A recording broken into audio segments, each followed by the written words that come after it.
Now, I want to ask you this we're going to get to questions pretty quick here, but you know, right now, I know you're in educational technology. You just participated, Barbara, in the National Education Technology Plan. You know, we had the 3 R's. You know, we're going to go to the 3 I's: iPods, iPads, and iMacs. You know, where are we going with educational technology? Is that going to help, hurt, or it's a draw? I'm always optimistic. And so I will be optimistic again. I actually think it can be a tremendous draw, and it's a natural partner with science education. So much of science now does involve technology, and we can show things through technology. We can speed up time, we can slow down time, we can play with scale. We can have students actually designing models. They can actually design and build, you know, new Lego designs, their own designs. They can do robotics. I think it's a tremendous opportunity, really, to infuse excitement in the curriculum and to give students access to science activities and learning. Frankly, they're finding it outside of school in some of the extracurricular activities and the kinds of things you see in after-school programs, in science fairs, and robotics competitions. So I think that can be a part of the revitalization. And we've been pretty pessimistic, and not without reason, but I thought I'd inject a few more optimistic notes. I do think the new science framework, the new science education framework, is really quite good in trying to prune down the number of different objectives that we have to get away from the mile-wide, inch-deep that we've had in our science curriculum and our science assessment in most states, and really focus on the key important concepts that relate to a lot of other things that are important, and on these science processes that have to do with inquiry and communication and collaboration, and using technology across the different science areas. If we can get our instructional materials, including a lot of those are going to be digital. They're not going to be, I think we're going to move away from those big, fat, incredibly expensive textbooks with the fancy color pictures, because you can have something that looks just as cool and just as fancy on your iPad, and you can keep it up to date. You can be revising it as you need to, and you can connect to a lot more exciting activities. So I think we're going to see that if we can just get good science assessments that emphasize reasoning and processes that are more like the PISA assessments. And I know we're starting to experiment actually with NAEP, with having technology-supported science assessment items. I think that's a hope. But it won't happen unless there's really a lot of grassroots support. And I really encourage people who are parents or grandparents, when you're looking for a school, people go and buy houses in this area. They look for a place to live because they want their kids to go to a good school. Don't get your idea of a good school just by going on the California Department of Education website and looking at the math and reading test scores. Get your idea by watching some of the instruction, and if you care about STEM learning, watch science instruction. And if your kids are going to school now, ask them what they did in science this week. See if they did anything. See if they're excited about it. See if it was more than learning definitions. And if you don't see any spark in their eye, or worse yet, or maybe not worse, but equally as bad, they didn't do any science, find out if other parents had that experience. And if they did, talk to the principals. Talk to the district superintendent. I really think this is something that if people really care about it, and they say they do, they need to push back on.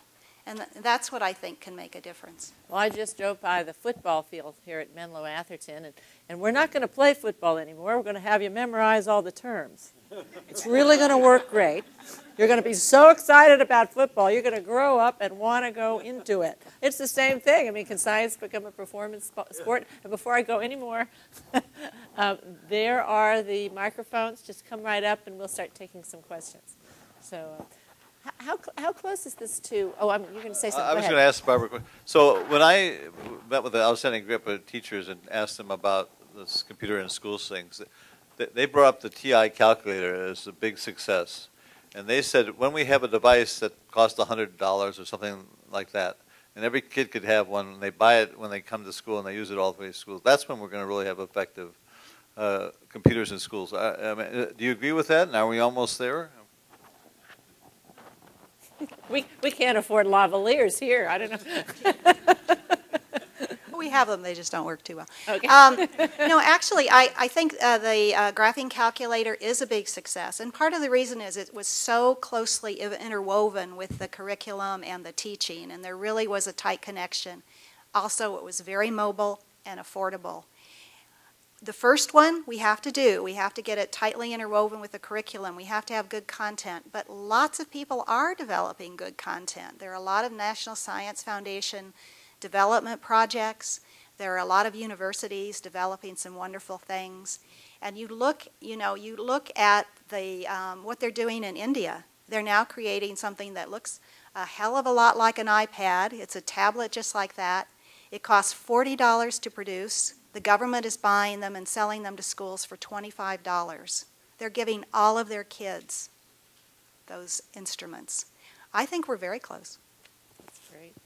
And we just stand up there, and I'll call on you if you're interested in questions. Let me ask you that one of the final things we haven't covered is this tie between the STEM education and innovation. How do we make sure that that tie is there? Well, I mean, this project-based learning is all about, there's many wonderful challenges, robotics contests and things like that. If that becomes integrated into schooling instead of just something that few kids do after school, that makes a huge difference. But how do you measure that in the school? Even if you have the process, how do you measure it? So this is where you get to assessments. We need assessments that measure what we want.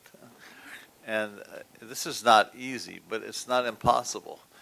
Rich Shabelson here at Stanford, former dean of the School of Education, is a very senior and wise figure in science assessment.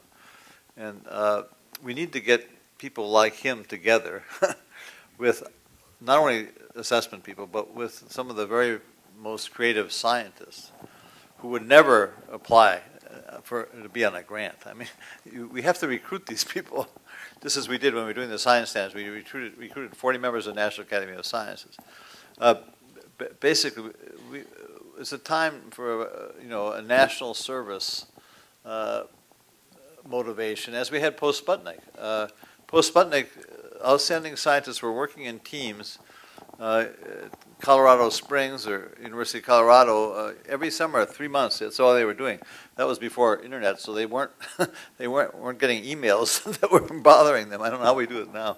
We have to put them on an island somewhere with no connectivity. But this was viewed as a national mission, and things have gotten so bad here.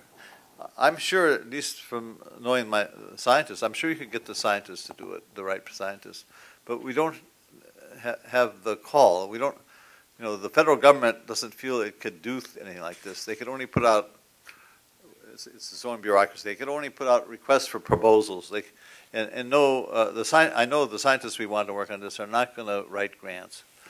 We have to recruit them. So I've been trying to see if we could get one of the foundations to step up, and they don't have these rules. They could actually recruit a core of people and start to lead this kind of a movement.